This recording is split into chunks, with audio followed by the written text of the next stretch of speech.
Welcome, everyone.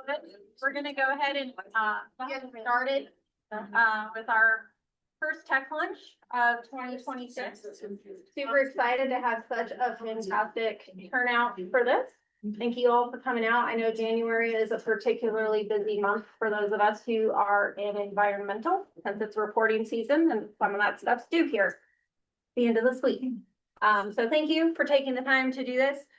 Big shout out as well to our virtual attendees. We have almost as many online as we do in person. So really, yeah, amazing turnout. I'm gonna say that is all due to the topic and the speaker because we are all highly interested in this. So I do want to just also give a quick, if I can get this to advance, there we go. Shout out to some of our upcoming events that we have. We have our monthly WOGA Wellhead Wake Up, which is a virtual monthly coffee chat. This is something that can be signed up for and is for WOGA members. It's been a really fantastic thing, especially for those who struggle to make it to anything downtown, just to be able to jump on. We have our next Lean In coming up February 19th, and Amelia, my co-lead, is actually our speaker for that with the charisma factor. Should be a really fantastic presentation. So if you're not part of the annual Lean In, make sure you get yourself signed up for that one. And then I meant to have a QR code for this and totally spaced it, but we have a really special event coming up next month. We are in conjunction with Denver Energy Network hosting a State of Energy fireside chat and happy hour featuring Trisha Curtis with Petro Nerds. And she's going to come in and really fill us in on the impact of the first year of the Trump administration on energy. And more specifically, I mean, this year's really kicked off with the bang for the energy. So she's going to bring all of that to us and give us her perspective on things, some forecasts, some outlook. It's going to be a really fantastic session. She is a powerhouse speaker. She talks fast and she packs a lot in. So this is a limited attended event, and we are pushing halfway full for that event already. So if you are interested, don't delay. Make sure you get yourself signed up. If you are a WOGA, WENCO, or DEN member, you can sign up for the membership rate. Just reach out to your respective organization for the membership code for when you sign up. And then a big shout out to Canusa, who is our space sponsor, giving us this, especially Alicia, who set the room up for us because we were a much larger crowd than normal today. So she had a little bit of extra moving to do. And then some of our other sponsors this year. Do we have anyone here from Kahuna? Yay! Urban Solution Group. Nice, awesome. Environmental Noise Control. Enerflex. I know we've got a couple. Torqueville and Liberty. So fantastic. I do want to introduce our speaker for today, and then I will swap the slide deck out for his. But Brett Cavanagh is a seasoned energy and public sector leader with more than 17 years of experience spanning oil and gas operations, land and mineral management, regulatory compliance, and community engagement across the United States. As the director of the Weld County Oil and Gas Energy Department, Brett leads strategic regulatory implementation, long-range energy planning, municipal coordination, and energy relations or industry relations for most energy producing county in Colorado, which is Weld County. Woo-hoo! Yeah. Cheers for all of us who get full there. Before transitioning to public service, Brett built a successful career in the oil and gas industry where he managed complex multi-state projects and developed enduring relationships with landowners, operators, and stakeholders. His work across diverse geographies gave him a deep understanding of surface use, mineral development, regulatory frameworks, and the importance of transparent, community-focused engagement. These experiences continue to shape his philosophy as a public sector leader working to balance responsible energy development with the community values and environmental stewardship. Brett's roots trace back to Conrad, a small agricultural town in northern Montana, where he learned the value of hard work, integrity, and strong community ties. His involvement in athletics and the Future Farmers of America helped shape his discipline, leadership style, and early interest in law, policy, and the intersection of natural resources and local communities. He pursued his academic goals at Colorado State University, earning a bachelor's degree in political science. Motivated to expand his leadership and organizational expertise, he went on to complete his MBA at Regis University in Denver with a focus on organizational management and marketing. This combined background in policy, business, and resource management underpins his ability to navigate complex regulatory environments and build collaborative pathways between industry, government, and the public. A devoted husband and father, Brett lives in Colorado with his wife and 2 children. He is committed to raising his family with the same values that guided him: respect, accountability, service, and personal growth. He believes deeply in giving back, mentoring others, and helping future generations understand the critical role energy, agriculture, and community play in Colorado's long-term success. Welcome, Brett. And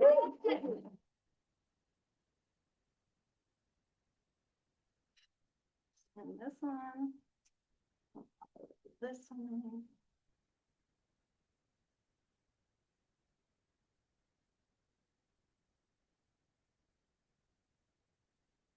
To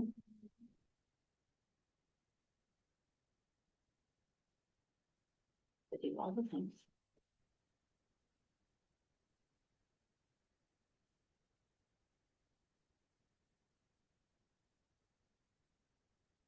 Make sure that this is working. Oh my God. There we go. Take it away. Well, thank you so much for that introduction. Thank you everyone that's in the room today that showed up, and I'm honored just to be invited and here to present to you guys today. When Mogo reached out to me, I think it was last fall, I was pretty surprised. I write things on kind of what's going on in the regulatory world and what impacts oil and gas industry from a factual base, and that's what I'm going to be presenting here today. I'm an advocate for the industry, but I'm also an advocate for energy as a whole, and we can't do it without you guys, so really do appreciate you. With all that being said, good morning, and thank you for the opportunity to be here. I appreciate everyone taking the time to engage on a topic that has become central not only to oil and gas operations in Colorado, but also a broader conversation about water conservation, environmental protection, infrastructure planning, regulatory design, and community impacts. My goal today is straightforward, to walk through where produced water policy and implementation currently stand in Colorado. I'm watching this world board meeting. Oh, didn't even get look towards to register for it. Meeting, so. Look, it's on what? Yeah, Maps. So you can No worries. open field maps and know where to stake up. it's already on there. There we go. Can you guys still hear us? We're not muted. We are not muted. Okay. Okay. All good. Well, I guess someone's excited to talk, so we're good. So what's my goal today is really just what is changing and beginning here in 2026. What the real world operational constraints might be, particularly in the DJ Basin, which is where I operate and regulate, and the key questions that remain unresolved. This is really not meant to be opinionated, but you can surely talk to me privately if you want to hear my opinion. It is meant to be factual, practical, grounded in what is known today, and in what operators, regulators, researchers, communities are encountering on the ground. This room includes people from really all aspects of life. Many of you I know, and so I'm going to try to speak in a way that is technically accurate, but still accessible. and to be very clear um, about what is established, what is in progress, and really what's still evolving. Oh, you know what, is we could like click into the Oh, no worries. meeting again. If Oh. that happens, you just click over here. Okay. And it should work. Technology is our friend, but sometimes doesn't always work either. There we go. I'll just do the other way. Okay, so why are we here? And I just want to give you a little bit of produced water basics. Produced water isn't new. I think many of us know that. Every producing oil and gas well generates fluids, and those fluids are separated into oil, gas, and water. The water, often saline, mineralized, and containing trace constituents, is what the industry refers to as produced water. Historically, Colorado produced water management focused on three core objectives: safe handling, environmental protection, and operational continuity. The primary tools were familiar: tanks, pipelines, trucking, and injection into permitted underground injection control wells. Recycling existed, but it was largely driven by economics and logistics. If volumes were sufficient, if water was close to the drilling or completions, and infrastructure existed, recycling made sense. If not, disposal remained the dominant way and pathway. What was changed is not the existing produced water. What has changed is what Colorado now expects from it. Oh, did it change on me? I knew that. It was just in time. So,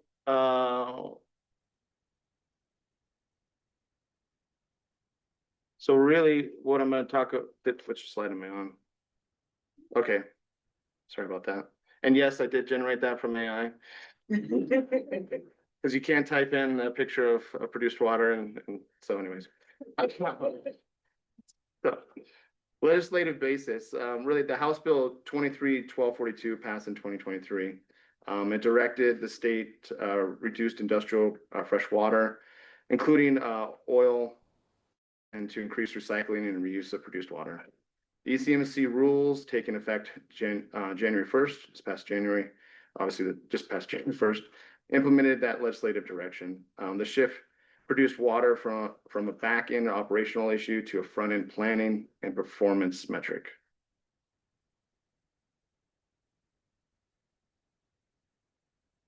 So before getting into regulatory metrics, it's important to recognize the role of Colorado Produced Water Consortium, because much of the technical foundation for the conservation has come through this body. The consortium was created in 2023. It consists of 31 appointed members with expertise spanning from oil and gas operations, produced water management, environmental impacts, environmental justice, social justice, regulations, research, community perspectives. And then there's also 3 members that are specifically represented from disproportionately impacted communities. The consortium's primary goal is to reduce the use of fresh water, increase the recycling and reuse of produced water in oil and gas operations, and it serves as an informational and technical resource for the commission.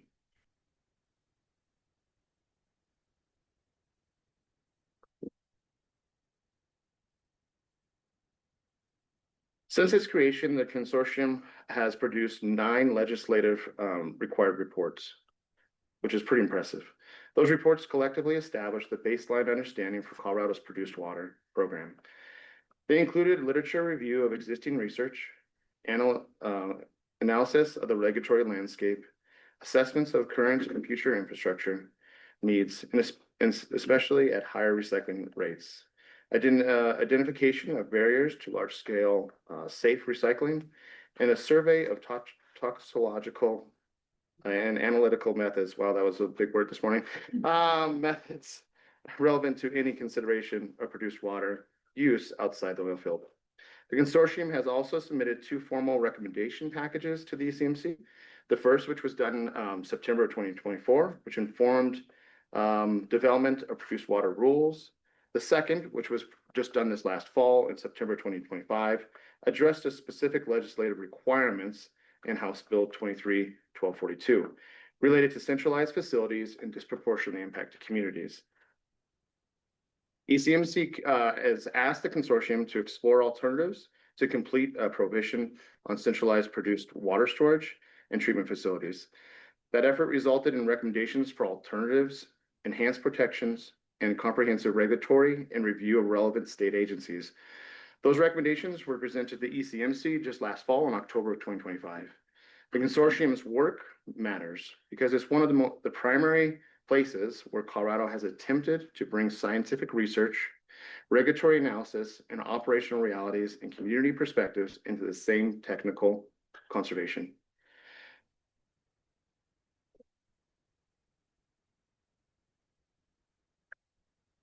Now, turning to what is actually being brought about in 2026. Starting this past January, Colorado implemented a statewide recycled water requirement. The initial target is just 4%. When I say just 4%, I'll go into more detail. And that number is often quoted, but what matters more is how it's calculated. The requirement is based on total water used in oil and gas operations, not how much produced water an operator generates. Total water includes fresh water, produced water, recycled water, and any water used in drilling and completions. At least 4% of the total must be supplied by recycled produced water. This is not a well by well requirement. It's not a pad by pad. It's not a basin-wide. It is a basin-wide accountability with operational flexibility. Measured across the operator's statewide activity, which many operators don't really operate in both basins, but some do. The program is phased. It increases to 10% by 2030, 20% by 2034, and 35% by 2038, unless modified through required 2028 rulemaking, which these are evaluated every year as well. Yeah, that's her schedule right there. When she's available. Mondays all day, Fridays all day, and Wednesdays most of the day. No worries. If people are online, She could do field work. Can't you? Yeah. I didn't know if that she's available. She wanted to come to the office more, so that she was like, those are the days I could be in the office. I was like, yeah, no one's here on Monday. No worries. Sorry about that. You're fine. Why we don't record.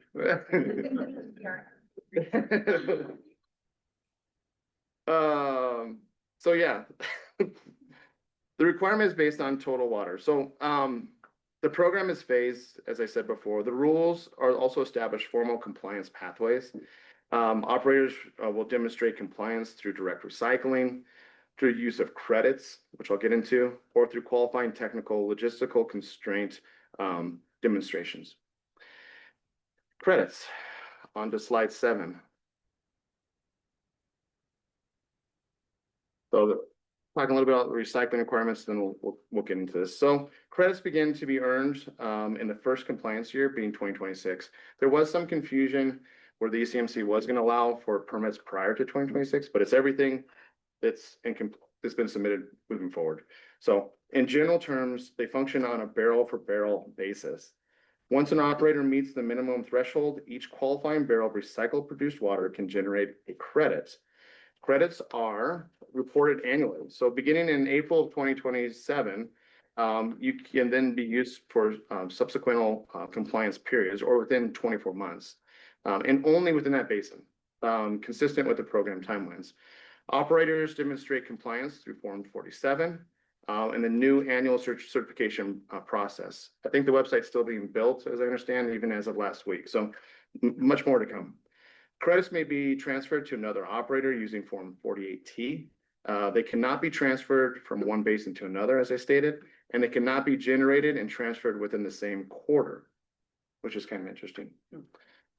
ECMC also has indicated a produced water dashboard, which is expected to roll out to support transparency and tracking. We'll see when that rolls out. This is also where reporting becomes one of the most significant changes. Beginning in 2026, operators must formally report total water use, total fresh water used, produced water volumes, recycled volumes, and how and when recycled water is reused. That data becomes audible and really forms the basis for compliance. In addition, OGDPs submitted after January 1st, 2026 must include produced water management. How are you going to recycle? The plans describing the capture, the storage, the treatment, the recycling strategies, and if applicable, why you're not able to meet those. and not feasible. Produced water is no longer just an operational outcome. It becomes part of the forefront of planning. And I know that a lot of you guys are working through that right now. Oh.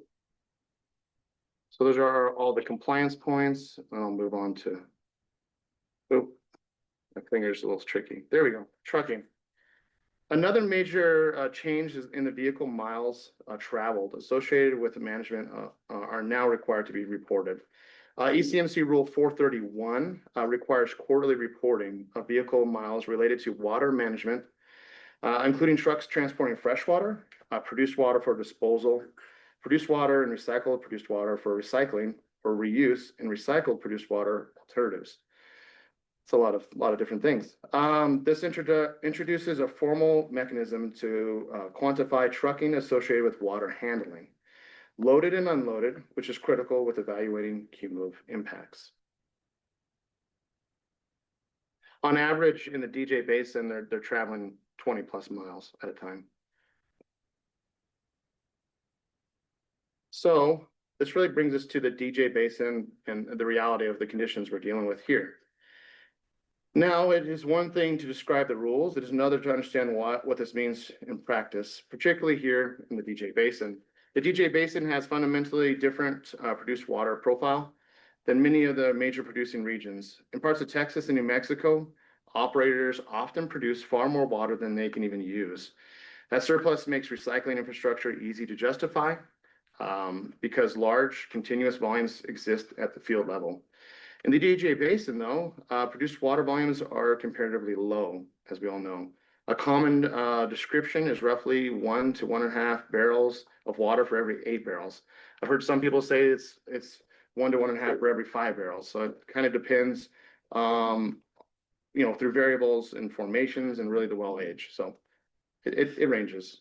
So the implication is that individual wells and even many pads do not produce sufficient continuous volumes to self-supply drilling and completions. Water availability, drilling schedules, and completions timing often do not align. This means the core constraint is frequent, not treatment compatibility. It is volume, timing, and really location. This is why storage and aggregation becomes central to the conversation.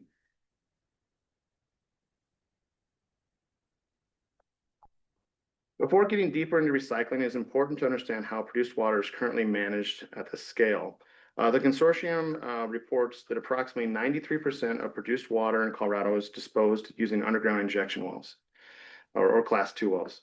Through centralized disposal wells, Class 2 wells, and other disposal and management pathways exist as well at a much smaller scale.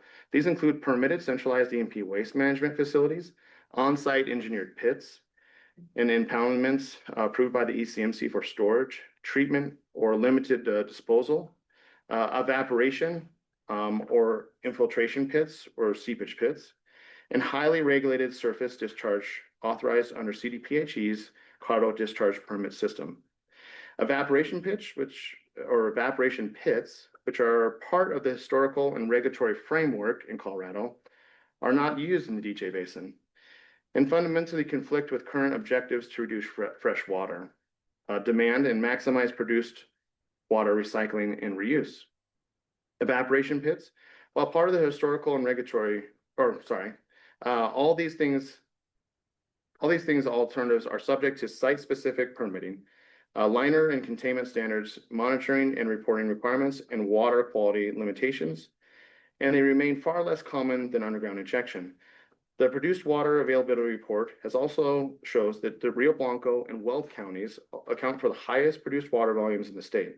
Maps and county levels data illustrate that produced water production is not evenly distributed across Colorado, which has direct implications for where infrastructure investments are likely to occur and where recycling may be more feasible.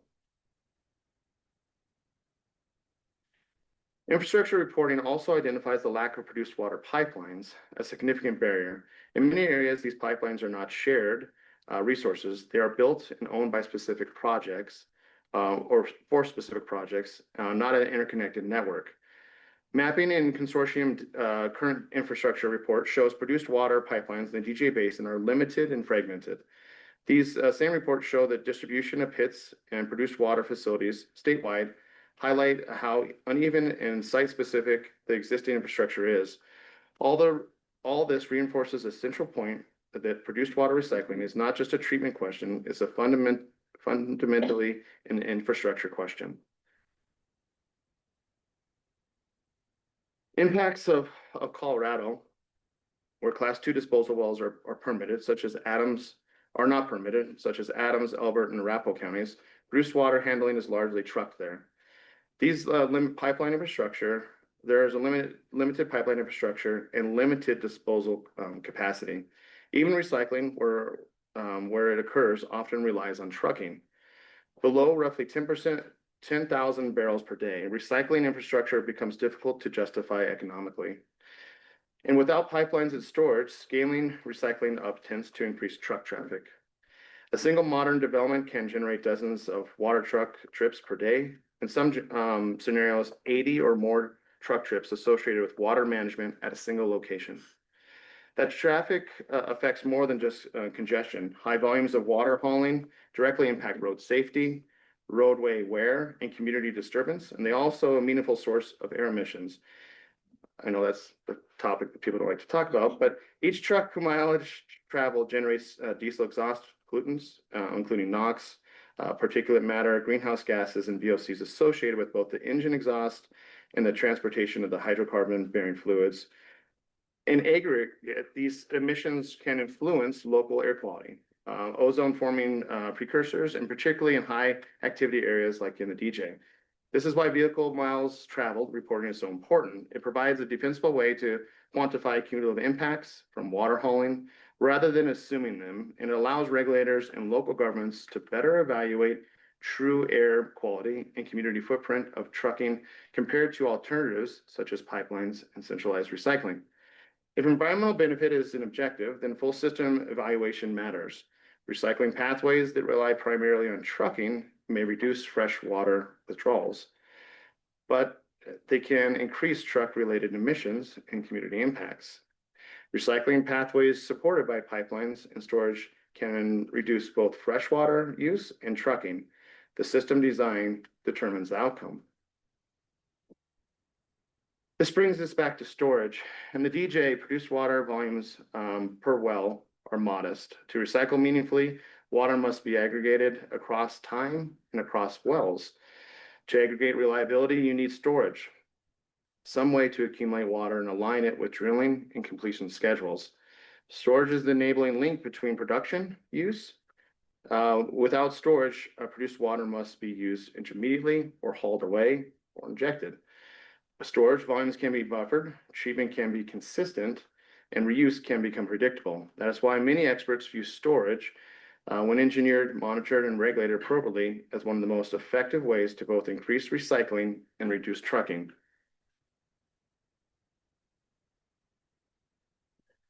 Now, how far can recycling go from our current conditions? Based on operational experience, achieving 4% appears feasible. 10% may be achievable with coordination and targeted infrastructure, but really moving beyond 10% to even 12%, which I know is not a number that we're talking about here or required, becomes increasingly difficult without shared infrastructure systems. A higher recycling levels, water sharing becomes necessary, and that introduces barriers that are not technologically available yet. Consortium analysis identified water sharing agreements as potential barriers to achieving higher levels of recycling. Liability and ownership, covering water rights, mineral rights, and spill responsibility were also identified as specific barriers. Under much of the current framework, liability for a spill can be similar to whether the fluid is fresh water, produced water, or treated produced water. That discourages inter-operator sharing. Operators are understandably cautious about taking custody of third-party water without clear transfer points. This is why custody transfer and liability transfer frameworks are increasingly discussed. A master meter transfer point, similar to what is used already in the midstream world of oil and gas, could establish volume, quality, custody, and liability transfer. Without something like that, large-scale aggregation across operators remains very difficult.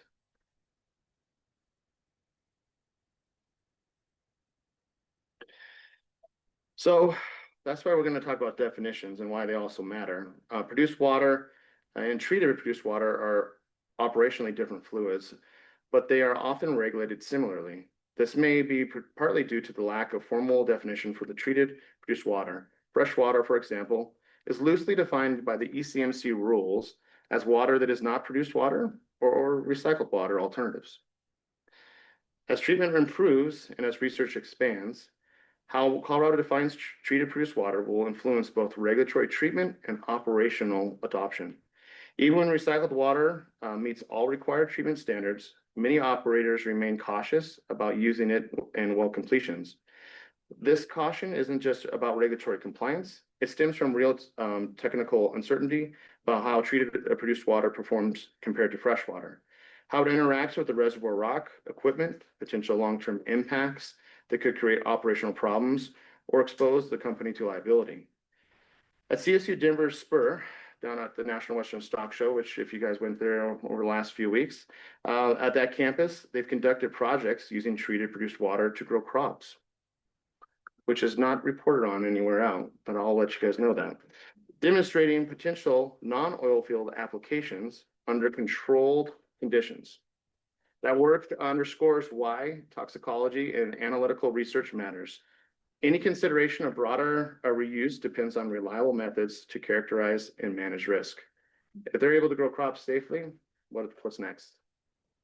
Air quality is often raised in discussions. Oh, didn't change my slide. There we go.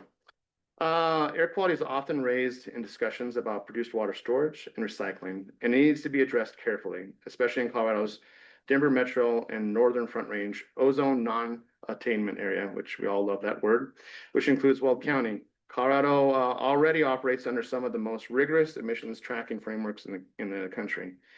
In APIN, air pollutant emission notice, requirements apply, meaning emissions must be tracked whether or not formal reporting thresholds are triggered.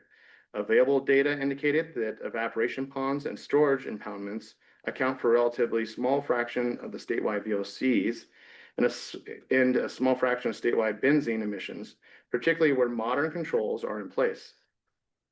That does not eliminate the need for site-specific evaluation and monitoring. Local impacts depend on location. Design controls, meteorology, and nearby receptors, and there is no direct one-to-one formula linking VOC mass emissions to ozone formation. Local atmosphere chemistry matters. Full system evaluation is critical. In the DJ Basin, truck traffic associated with produced water hauling is a significant and measurable contributor to air emissions relevant to the ozone non-attainment, including diesel exhaust sources of NOx, particulate matter, greenhouse gases, and VOCs. Reducing truck traffic through pipelines, co-location, and centralized storage reuse directly reduces those emissions. By comparison, emissions from properly designed and controlled storage pits or ponds are typically much smaller on a cumulative basis, although they still must be monitored and managed. The overarching policy question becomes what most effectively advances Colorado goals of protecting air quality, conserving fresh water, and minimizing cumulative impacts. Maximizing recycling and reuse while materially reducing truck traffic and its associated emissions. Both the ECMC and the Colorado Produced Water Consortium approach mobile produced water treatment in a near disproportionately impacted communities, or DICs, with a strong environmental justice focus. State law and ECMC rulemaking are clear that new centralized produced water storage or treatment facilities should not be sited in DICs, reflecting concern about adding permanent industrial infrastructure to communities that already face higher cumulative burdens. At the same time, the consortium has consistently acknowledged the practice needed to build recycling capacity, where produced water is actually generated and reused. As recycling targets increase, the reality means that conservation will sometimes interact with areas that overlap DICs. The consortium's work recognizes that solutions must both protect communities and meet real-world operational demand. Mobile or module treatment is part of this evolving landscape. Consortium recommendations discuss package plants, often described as a plug-and-play system for on-site treatment. These are frequent. What people mean by mobile treatment, even though the equipment is often stationary but temporary. In Weld County alone, we only allow temporary equipment for 6 months on sites. In right situations, these situations can reduce hauling, lower diesel and VOC emissions, and help bridge infrastructure gaps.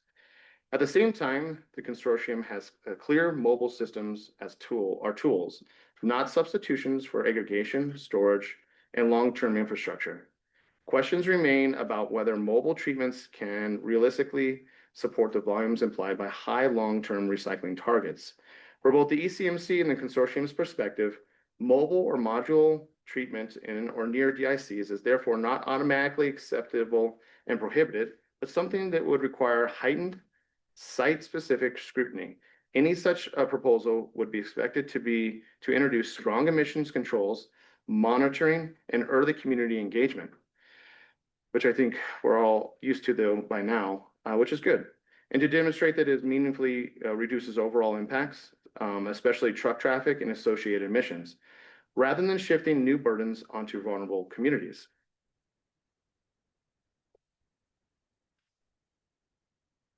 I went too far. Here we go. So large operations already investing in recycling infrastructure. And so like Chevron is ahead of several people in the basin. Occidental for years has an amazing on-demand water system, and they're also developing and expanding their systems as well. They have scale, continuous development programs, and capital to justify long-term investments. But those are your large companies. Smaller operators often do not. Without shared systems, smaller producers may rely more heavily on credits. How credits are designed and administered will strongly influence who can participate and whether the program produces physical recycling or primary compliance accountability. Local governments are also part of the system. If recycling expands, local jurisdiction will see more pipeline proposals, more road crossings, more infrastructure siting discussions, more community engagement around water facilities. At the same time, they're hearing concerns about truck traffic, safety, and cumulative impacts. This is one reason why in Weld County, we have been examining how its code interfaces with evolving state frameworks.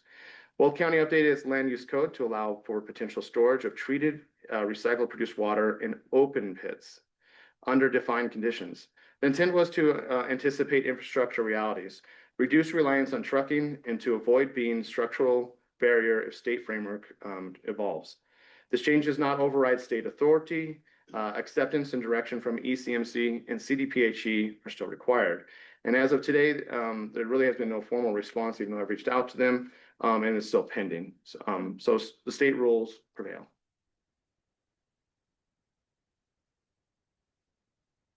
So Brendan, in closing, before we get into questions, from a broader perspective, Colorado's interest in produced water recycling exists within a real water reality.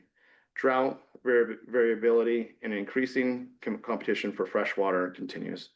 Replacing fresh water with recycled produced water is a logistical policy objective, but recycling is not a rule, it's a system. A functioning system requires volumes, storage, treatment, convenience, custody frameworks, monitoring, and investment. Rules can be set direction, but they do not build systems by themselves. As Colorado moves into 2026, the major questions that shape the implementation are clear. How exactly will credits function? Who's going to administer them? I just don't think that's defined. And how are they priced? I think that's a broader question. How will liability and custody transfer be structured to enable aggregation and water sharing? How will treated produced water be defined as treatment advances? How will centralized facilities be regulated and cited, particularly in relation to disproportionately impacted communities? How will small operations participate? And that's one thing that we really care about in Weld County. We want all operators to succeed. How will full systems impacts, air, traffic, safety, infrastructure be evolved and balanced? These are not mere minor details. They determine whether Colorado's produced water program becomes a physical system that reduces freshwater use and trucking, or primary and accounting framework. And I'll close with this. Colorado's produced water rules are clear in direction: reduce freshwater use and increase recycling. The complexity lies in execution. Success will depend on building systems that actually work. Systems that are protective, reliable, scalable, and grounded in real data. That means infrastructure that reduces truck traffic rather than increasing. That means infrastructure that reduces truck traffic rather than increasing it. Storage and aggregation that makes recycling feasible in a basin with relatively low produced water volumes per well. Definitions and standards that reflect treatment realities. Liability frameworks that enable sharing without unmanaged risk. Credit mechanisms to support participation across operator sizes. And ongoing collaboration between regulators, operators, researchers, local governments, and communities. I really want to say thank you for all your time today. I appreciate the expertise and perspectives that I know are in this room today. And I appreciate that produced water is an issue that requires careful collaboration, problem solving as Colorado moves from rulemaking into real world implementation.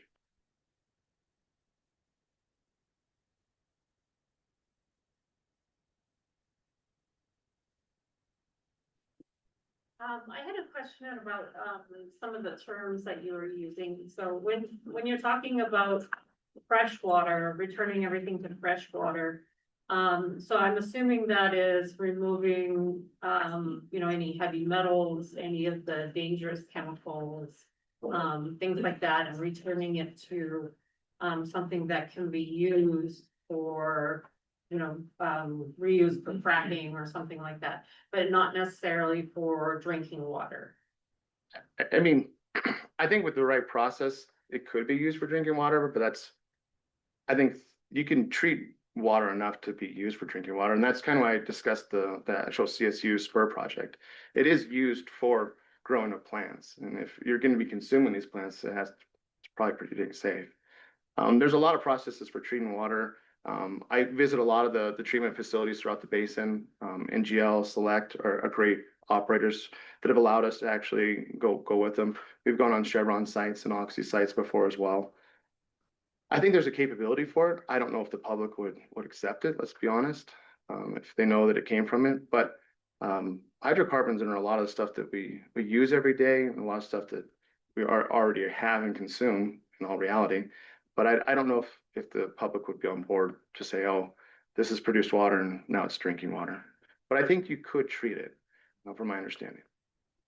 Yeah, I was just curious. I've been working on a project with Purdue University, and they've been working on some different treatment options that are pretty new, where they, instead of are extracting things like PFSAs and a lot of other things that normally they don't require to be treated, but they're working with municipal water treatment facilities to now do this, and are supplying it to the water supply of people in those municipalities. And so I was just curious about where things were at in that sense, and sounds like it's more of a political thing that would need to be approved and sold and things like that. Yeah, like I said, I think through RO processes, through reverse osmosis, you could strip water back to its basic, and then you actually have to add back in your minerals and everything that you need. But again, will the public accept it? I don't know. Also, Correct. RO is very expensive at a municipal level. This process is actually very cheap. They don't remove things, so there's something left over. They are eliminating it through a kind of explosive thing, and it's really cheap. So it's interesting to see how far they'll get with it. Yeah. I want to make a comment about yours as well, but I'll get back to that. You had made a comment earlier about how smaller operators are managing this, and so I can imagine a Chevron could bring a water treatment facility under their umbrella, but the smaller operators would use a third party. How do you manage the credits in that situation? Where would the third party water disposal operator sell the credits back to the small producer? I think if you have a contract through a third party, you're getting the water from them. You're not getting it from a Chevron or Sure. an Oxy. So you're contracting the water and getting it from them in a sense.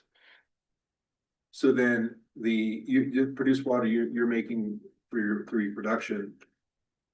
You're sending it off to the third party. Are they then collecting the credits and managing that? I don't believe that the third party water companies are managing credits.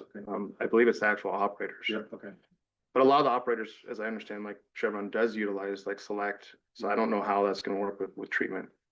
I think there's a lot of unknowns that we're still kind of learning. And just real quick, maybe over a decade ago, I worked on a project. I think it was with Cavanagh, but they subsequently sold, but we did some hyperfiltration and we brewed beer with the water as kind of a marketing gimmick, and it became back to drinking level product. Yeah. Easily. So produced water isn't forever tainted. And it can be brought back to municipal or higher quality, but it's all financial. But to kind of extend your question a little bit, what's so important is that storage aspect. Right now, we're disposing a lot of the produced water, and some of this is due to just inconsistency with permits in regards to completions and when those are occurring in regards to the frac. But if we had the water there, instead of injecting it back down, I think was actually what's going to preserve fresh water the most in the long run. How do you weigh the priorities when you could drive 10 miles to a disposal well, or you'd have to drive 50 miles to a consolidated recycling facility? You mentioned, the truck hauling has its own drawbacks. No, I mean, one thing that we're focusing on in Will County is really truck traffic. I think everyone's been on 85, or if you haven't, try it. I've been at the county for a year and a half and I'm on windshield 3. So, but no, in all seriousness, I think our whole goal with the county is really to see what we can do we got rid of our lap process for pipelines.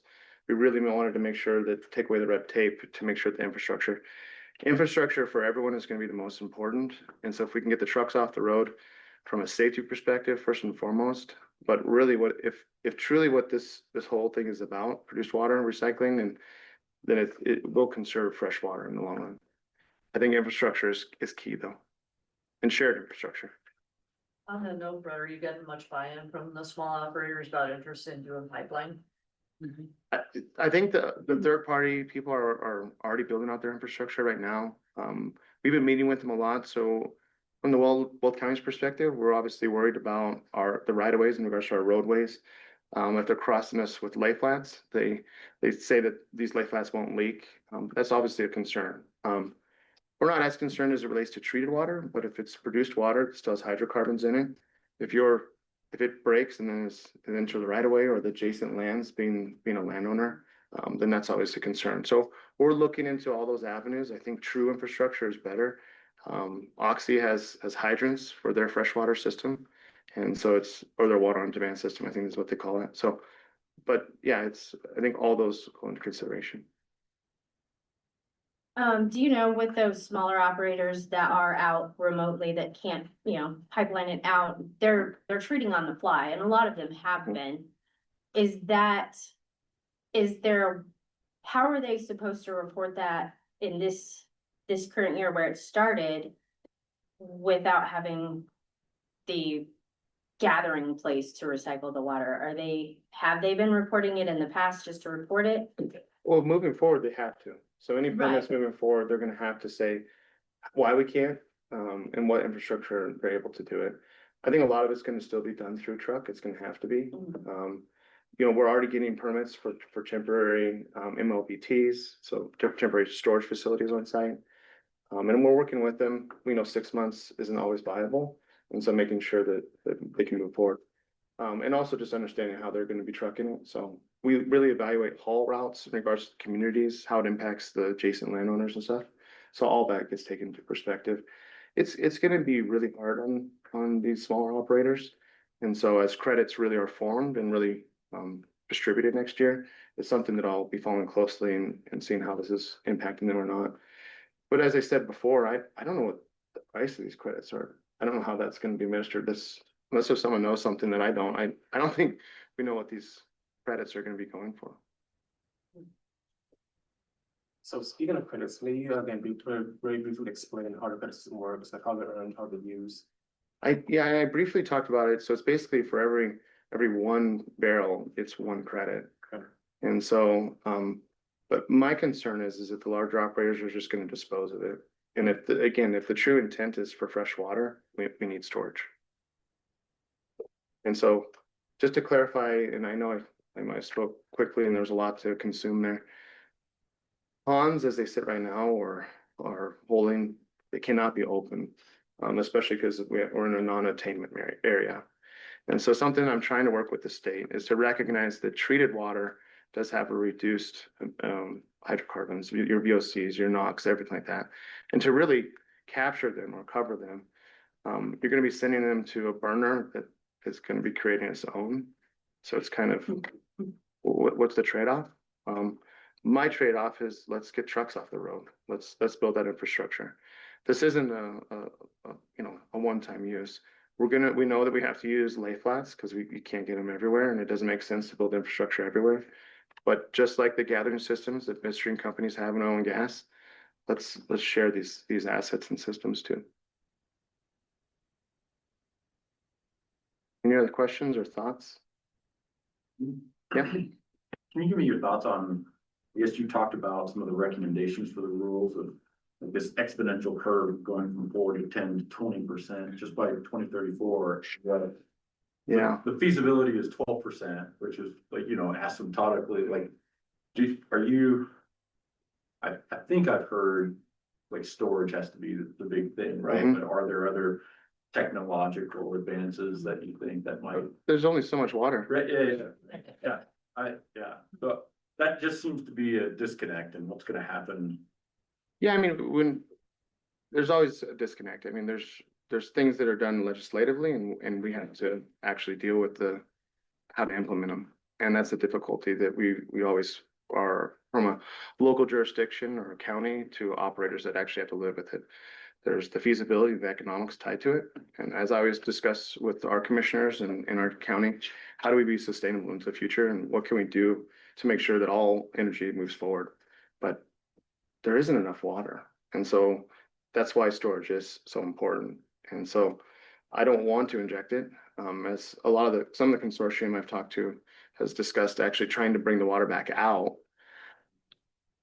There's a lot of concern with that.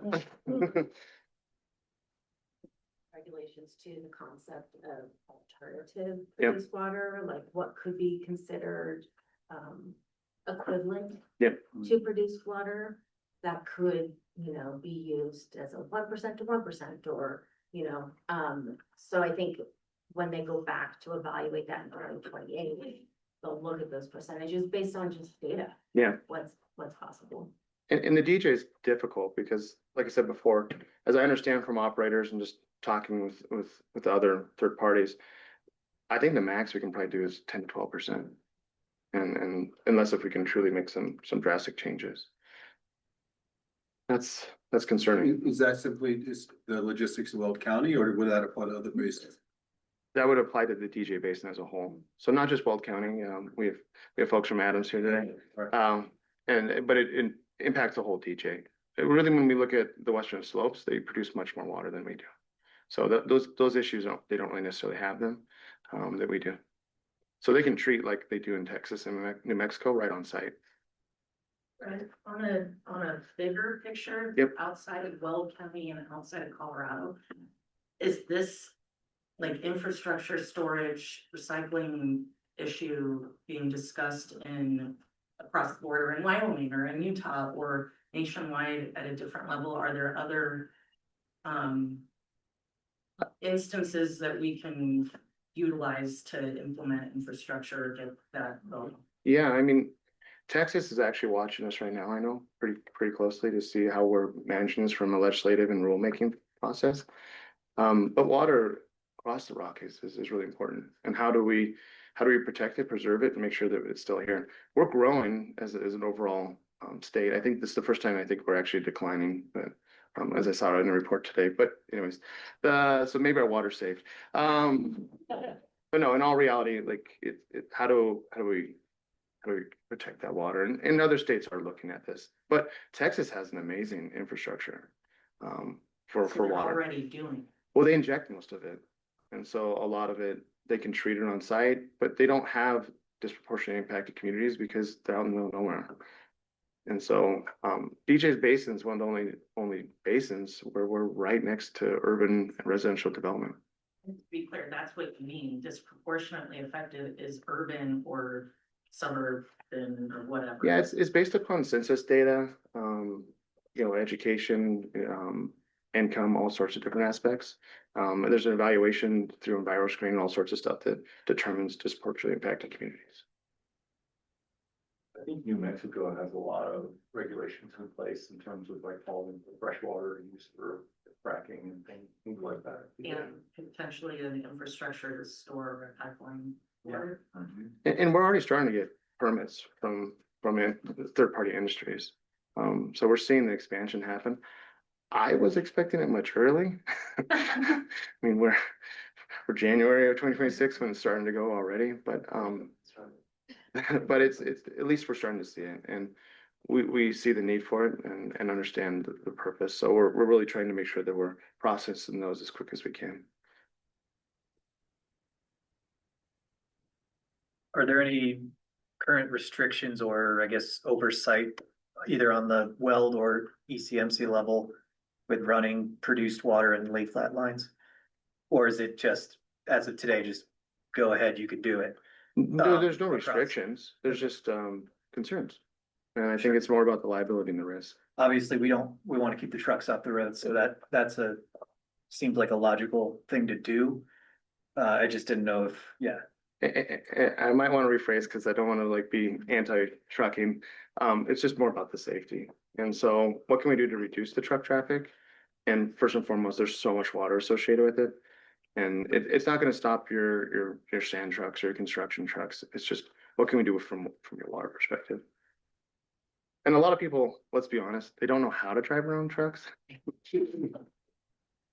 I see some people cut off trucks and then it's like, whoa, they cannot brake that fast. So there might need to be some education on that side too.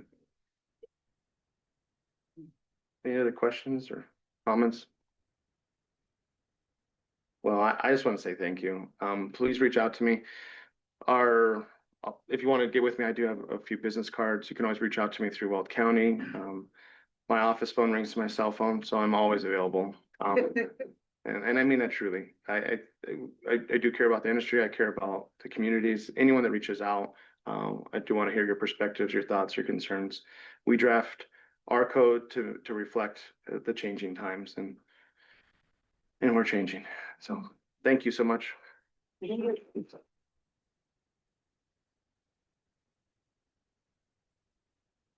gonna let our online folks go. I would love to capture this massive group. We have traditionally done our picture over in that corner, but I think I'm gonna need a little help swinging a couple of the tables so that there's actually enough room for the 35 of us to squish in over there, and somebody can move the wagon as well, and we'll get a quick picture. Thank you all so much for coming. It was fantastic presentation. Can we send the slide deck out? Of course, yeah. Okay, perfect. And follow up with any questions.